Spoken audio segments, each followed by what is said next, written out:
Assalamu alaikum, welcome to Game Changer. I'm Mariam Zia. It has been 1 year since Israeli aggression on Gaza has killed over 41,000 innocent Palestinians, and of course, more than 90% of people in Gaza have been displaced for more than one time. As Israeli strikes and ground invasion continue, now the violence has spread beyond Gaza and into the region. Despite global pleas for ceasefire, the violence is continuing. In today's program, we will be looking at the past year, how this conflict that started with, of course, Hamas's attack on Israel and then Israel's retaliation on 8th October continued and is now taking the whole region into its grip. How the situation in the region has shifted over the past 1 year, we will be discussing in today's program, and the overwhelming question remains, when is this violence going to stop, or is there going to be a stop when we talk about this ongoing violence in the region? To discuss this and more, we are joined in the studios by Mr. Naela Chohan, who is analyst. Welcome to the program. We're joined online by Mr. Khalid Taimur Akram, who is foreign affairs expert. Welcome to the program. Naela, let me start with you with the basic question. Of course, as the first anniversary of this war has approached, how do you look at, especially at the humanitarian crisis that has unfolded in this year? So, Mariam, as we approach the 1 year anniversary of Israel's attack on Gaza, the unimaginable suffering of the Palestinian people, as well as now the Lebanese people, cannot be overstated on what these people have been suffering from when it comes to the humanitarian outlook from the region. Right now, the death toll that you mentioned of around 42,000, that's like coming from the ground, rescue efforts that are being done by, and a lot of people basically call these the Hamas numbers. When it comes to international medical journals independently, they're basically saying that this death toll is over 100,000. Yes, and some are stating over 180,000, which is a huge number. So that's a huge devastation. This is just like dwarfs whatever is happening between Russia and Ukraine, which is like another issue. Other than that, if you talk about the health infrastructure of Gaza, that has been totally obliterated in this whole act of aggression. When it comes to the humanitarian transport of food, water, and other equipment that is needed to sustain the IDPs of Gaza, all international organizations, especially the UN and various UN agencies, have repeatedly said that the Israeli forces are stopping those humanitarian aid to basically flow uninterrupted into Gaza. When it comes to IDP camps, which are protected under the international law, they have been consistently bombed by Israeli air forces without any question from the international community on how international law has been trampled over and over again in the last 1 year. Right. And let me take the same question to Mr. Khalid. Mr. Khalid, when we look at the devastation that has taken place in the past year, how do you see that when we look at from the lens of humanitarian angle? How do you see that the international perspective on this conflict has changed or evolved in this year? Actually, if we see it since last 1 year, we have been seeing that the international community, especially the Western community, has not been playing their due role. And especially in last few months, we have seen the American side totally keeping quiet on these inhuman acts by Israel because of the American elections. I've been saying at number of platforms that right now the American government and all the political parties are looking towards the election on 9th of November, which is due to be held just in over a month's time. And we can see that the Israelis on the same time, they are trying very hard to take all the revenge, whatever they feel like from Hamas and all other stakeholders in the region. I foresee this thing that in next 30 days, the Israeli attacks are going to be very, very intense, and the humanitarian aid is going to be very, very less, because uh, as we as we see that many of the humanitarian organization, including United Nations, has been unable to stop Israelis from this aggression. Although the International Court of Justice has also issued verdicts against Israel, but they cannot be implemented because the West is not ready to listen to them. I view that these kind of activities from Israeli side will be more intense in next 30 days, because whatever ceasefire is going to happen in Gaza, whatever ceasefire agreement is going to happen now, it's going to happen after the American elections. Right, right. And of course, that is a very grim situation when we talk about this, Shejar. And specifically when we talk about this humanitarian crisis that is unfolding in the past 1 year, how do you see that? What is the long-term look for infrastructure in Gaza, where we see that more than 70% of buildings, hospitals have already been destroyed? Well, Mariam, when it comes to reconstruction, I think that conversation is still in the nascent stages. When it comes to the situation on ground, I think the conflict is expanding. It is expanding beyond the borders of Israel, beyond the borders of Gaza, and it is spilling over now. And we've done various programs in the past discussing this exact development, that we were afraid that this might spill over into the rest of the region. The potential risks that, and that risk has now been realized, now that the conflict has now engulfed Lebanon as well. And now, other than the fact that this conflict should have gone towards some sort of mitigation, the Netanyahu government and the war cabinet has included further objectives into their whole condition of ceasefire, and that is basically to bring the Israeli citizens back to the north of Israel, right, and to basically cut off any support that is coming to the Palestinian people through Hezbollah, and how they are basically managing or supporting the the freedom movement that is taking place in Gaza. Right. So other than that, we also know that recently the Iranian side also made a statement by releasing over 200 ballistic missiles that basically were attacking critical military infrastructure in Israel, as a warning of what things could be looking like after unprovoked aggression by the Israeli side, in which they basically attacked various Hamas leaders as well. They also attacked and killed the leader of the Hezbollah as well. So this aggression from the Israeli side goes to basically show that they want this whole conflict to expand. And before the American elections take place, which are also coming up in the next few months, they want this whole war to expand and engulf, and generally to provoke Iran, so that this war can be expanded to include Iran as well. Right, right. So this is a very horrific development that we are witnessing right now in the Middle East, and if the Netanyahu cabinet and their team is not stopped, even President Macron a few days ago basically gave this statement that now, to basically control this conflict, they have to stop arms sales to Gaza. And that was a big statement coming from France, because it's a very influential member of the European Union, and even they basically are feeling the pressure that this whole conflict will engulf not just the Middle East, but the repercussions will also be felt in the European Union as well.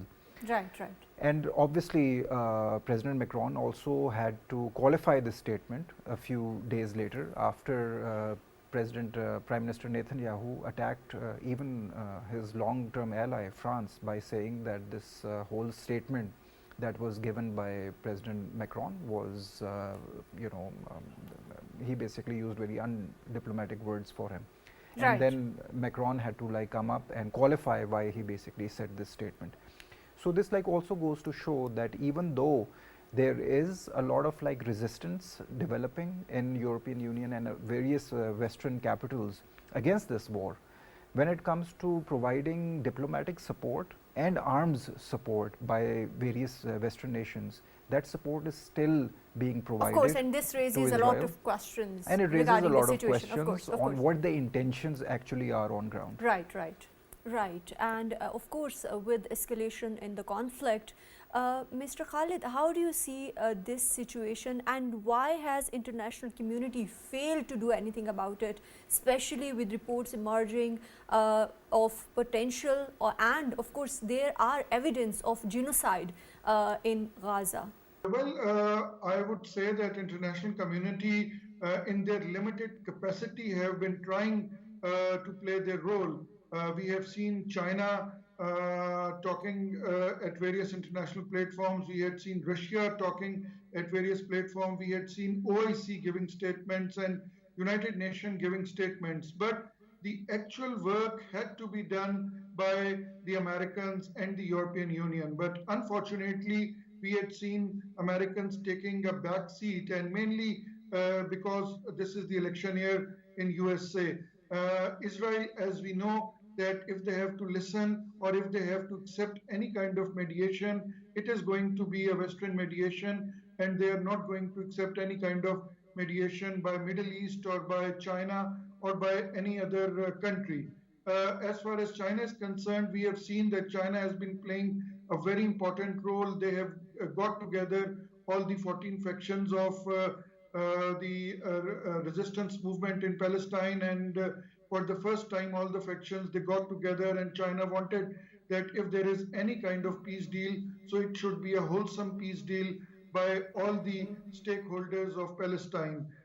As far as America is concerned, I had told you previously also that since it's the election year, and initially President Joe Biden was taking a lot of interest. We had seen in May and June, we had seen that there was a draft peace accord which had come into the limelight, but then we saw President Joe Biden leaving the presidential race, and after that we have seen him not taking that much of interest in any kind of peace deal. Although the American Secretary of State had been going to various Middle Eastern countries and European countries to talk about a peace deal, but there is no solid peace deal or draft till now which can be deliberated upon. It still remains a question mark, of course. Of course, and to discuss more about it, we are now joined in the studios by former Special Secretary for Foreign Affairs, Ms. Naela Chohan. Welcome to the program. When we look at this escalation in the past 1 year, how do you see, especially from the perspective of humanitarian crisis that has been unfolding, and when we look at the number of displaced people in Gaza and now in Lebanon, how do you see this is going to be impacting the neighboring countries? Well, there are two aspects to what you have asked. The humanitarian situation, we don't have words to express. And it is not only terrible as it is, but it is escalating. The situation is getting from bad to worse. And it is deliberately being done. Israel is not allowing humanitarian assistance to even reach Gaza. And therefore, you have children dying of malnutrition. So they are starving. Not only they are killing, those they are not killing, they are killing by bullets, they are killing them by starvation. And it's totally merciless. Israel is now escalating the war. They have started attacking Lebanon now. Although in 2020, they were beaten by Hezbollah, they had to retreat because their ground forces are not as capable as the Hezbollah militias are.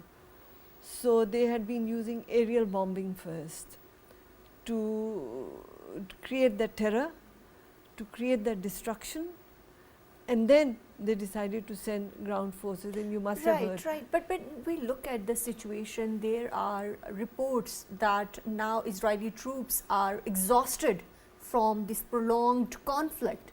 But still Israel is willing to go beyond, of course, its initial objectives of targeting Hamas, and now it is going to target other areas in the region as well. Do you think extremist ideologies within Israel are one of the reasons behind this prolonged conflict? Definitely, you have to understand the Israeli political system.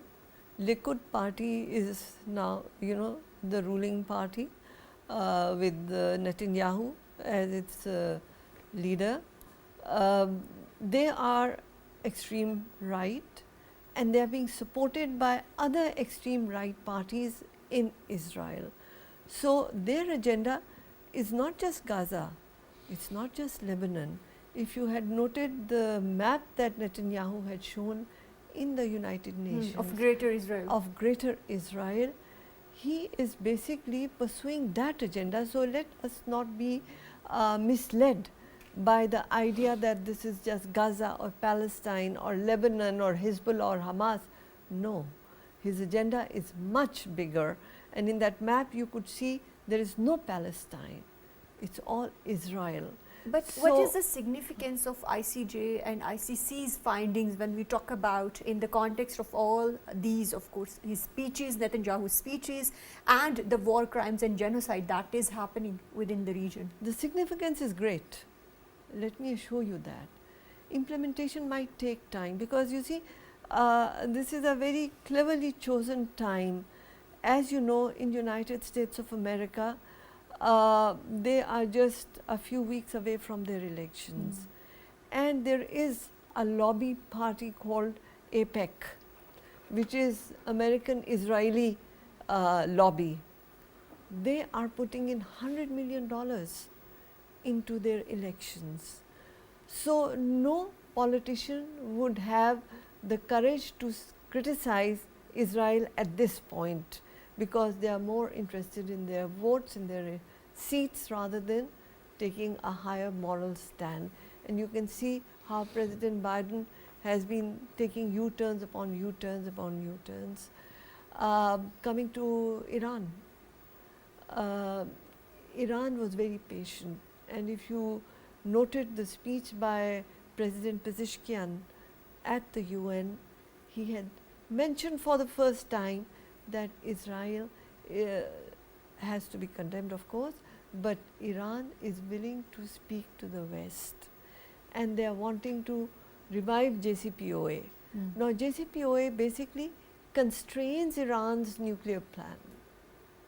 It is not to encourage them, but to constrain them, and that was vetoed by President Trump, and since then JCPOA has not progressed.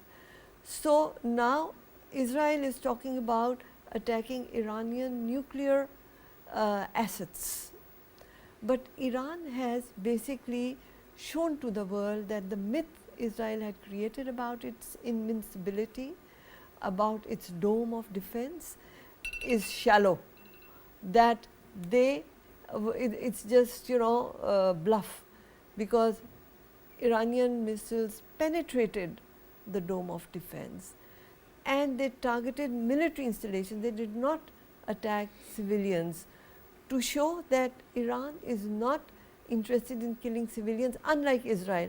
Israel is wanting to kill the civilian population because they want to eliminate them, to be able to assimilate them as part of Greater Israel. So the agendas are different. Right. And Shahryar, when we look at this situation and of course the accusation of genocide on Israel are gaining traction during the past 1 year, how do you see it has isolated Israel when we compare it to the situation a year back? So when we basically look at what the situation on ground is after 1 year of Israeli aggression, there are like two things that are emerging. One, that Israeli military dominance stays, and they are expanding their military capacity beyond Israel into Gaza, and also like now expanding into other countries. When it comes to the international support that Israel once enjoyed, that support is now dwindling.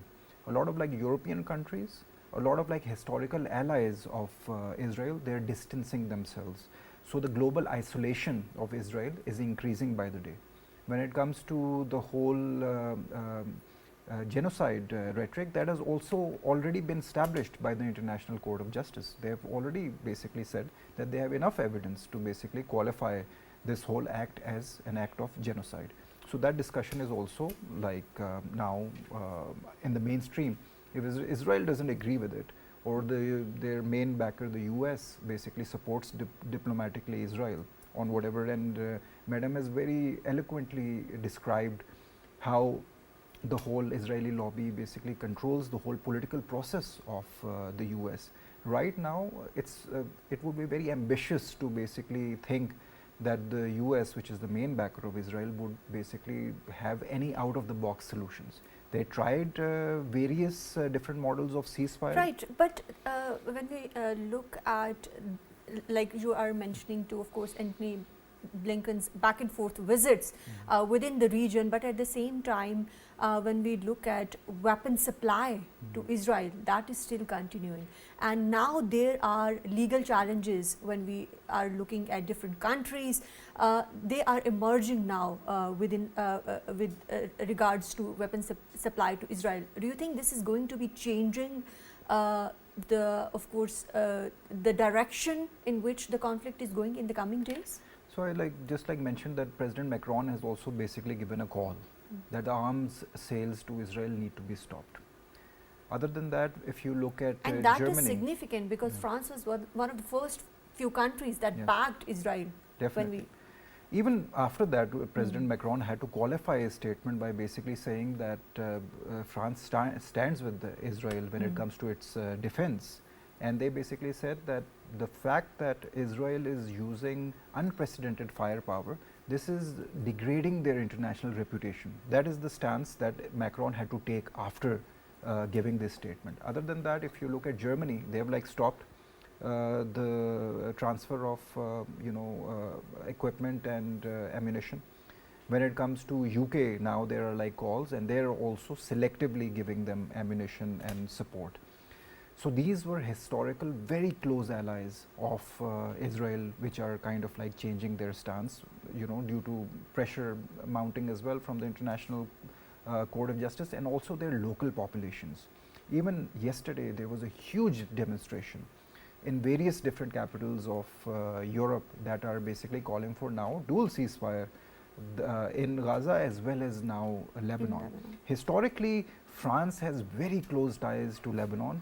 The second language that Lebanese speak is French, and even due to the fact that Lebanon is already going through a massive financial crisis as well, the collapse of that state is now very inevitable. And not to forget the political instability. Political instability, economic instability, and they haven't even recovered from the financial crisis as well as the COVID crisis. And France has a lot of stakes, and France is supporting Lebanon when it comes to the financial revival. And a lot of as I mentioned, a lot of Lebanese people speak French as their second language. So President Macron, even he had to take a very tough stance against Israeli aggression. Right, and Mr. Khalid, when we look at this situation, of course, a number of efforts for ceasefire have been made during the past few months and since the escalation of the conflict. But in your opinion, what lessons can be learned from those, of course, failed attempts for ceasefire? And how do you see, what are the main obstacles? Is it Netanyahu's leadership that is, of course, refusing to accept any ceasefire deal?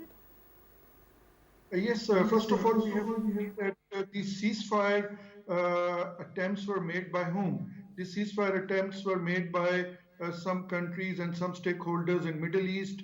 The ceasefire attempts were made by United Nations. The ceasefire attempts were made by the neighboring countries. The ceasefire attempts were made by OIC. So all these are not, Israel is not listening to all these stakeholders, because if Israel had to listen to these stakeholders, they could have listened in last 1 year. Yes, it is about the leadership of the current president of Israel, because he also knows this thing that if he abruptly stops this war, then it is going to be the end of his career, because right now he is at the lowest edge of ebb of his political career. For him, a decisive action in the war and decisive action in the shape of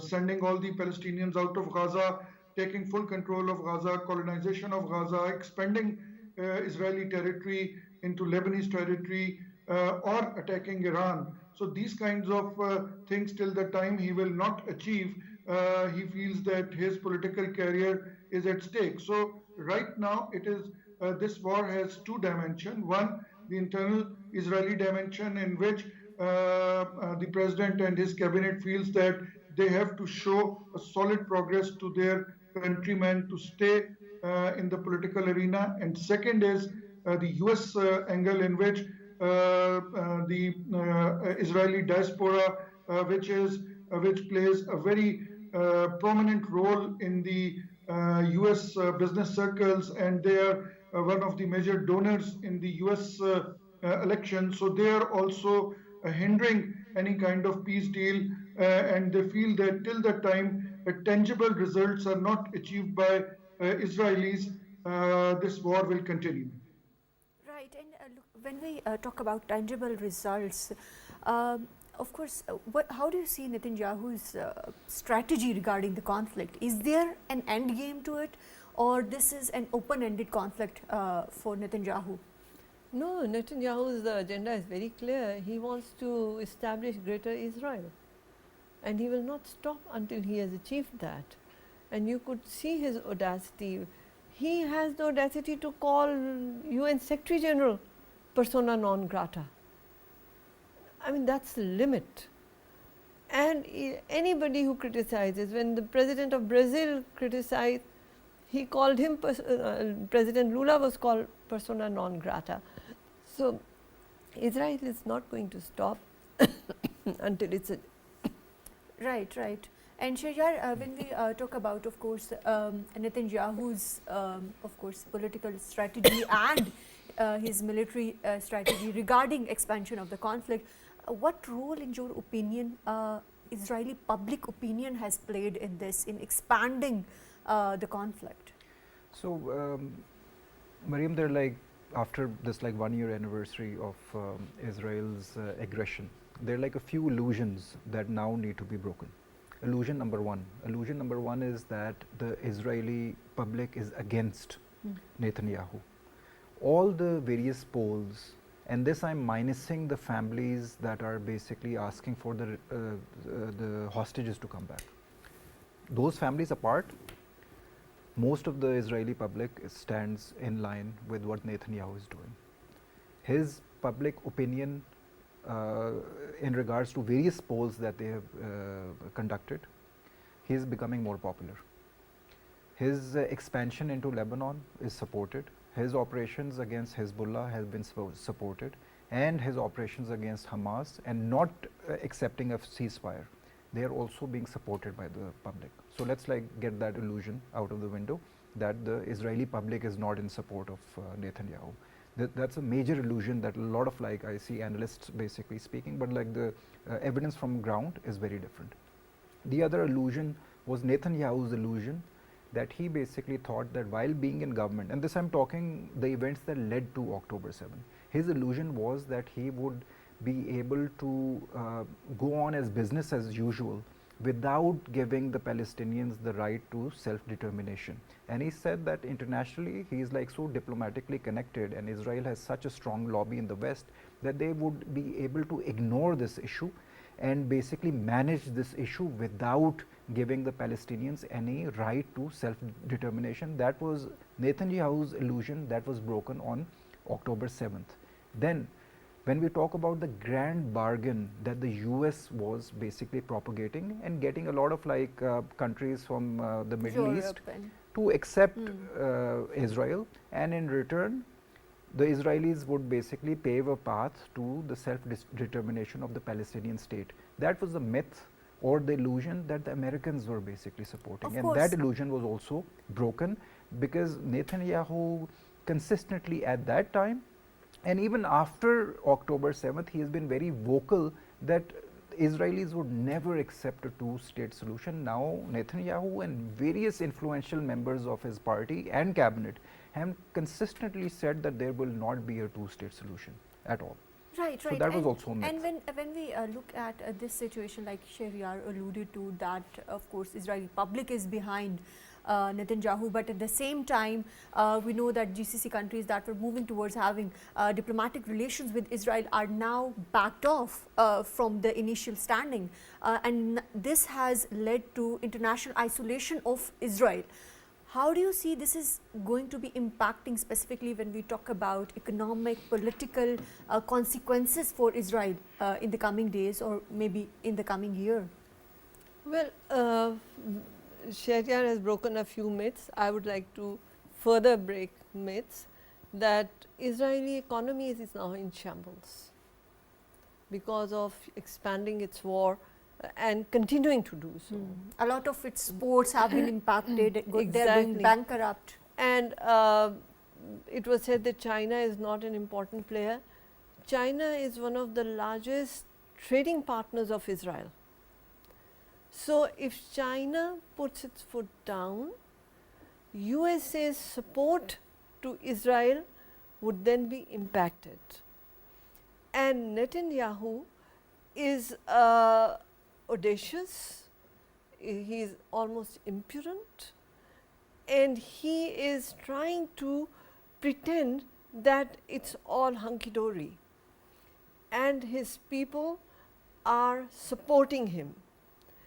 I would like to add to what Shahryar said, that it is true that there's not a very big lobby against him, but I think within Israel also there's a lot of naming and shaming going on.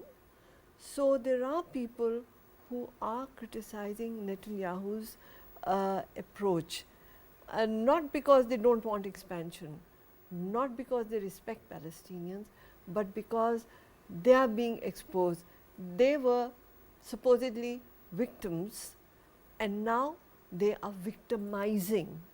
So their whole persona in the international community of being victims of Holocaust and all the atrocities that were committed by Germany in World War II is now being replicated in a worse form by the Jews to the to the Palestinians.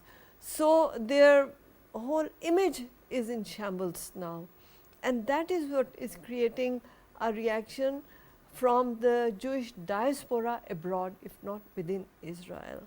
But as far as their agenda is concerned, they are thinking of taking the whole land of Hazrat Ibrahim, which means Iraq, which means Egypt, which means parts of Saudi Arabia, which means Yemen, which means Syria, which means Lebanon, and parts of Turkey.